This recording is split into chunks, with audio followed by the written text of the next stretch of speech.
Welcome to Tech Leveler, I'm Lee, and in this super quick video I'm going to show you how to remove noise in CapCut PC. Now let's bring our video clip onto our timeline, and you can see here we have audio in the bottom here, and what you need to do is highlight the clip if it's not already highlighted and look to the right hand side here. So if we highlight it, you can see the right hand side has a different pop-up window.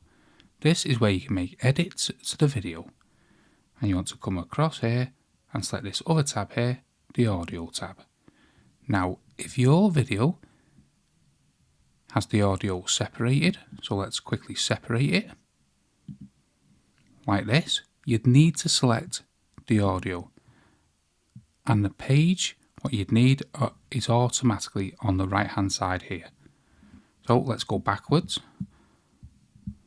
let's select that and then come up to the audio.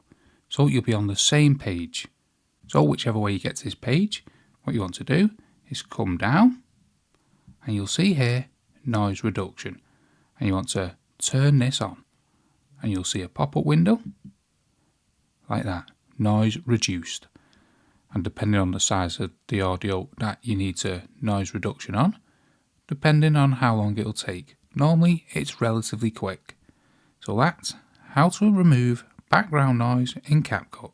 Hope you found that video helpful. If you did, smash the like, smash the subscribe, and thank you for watching.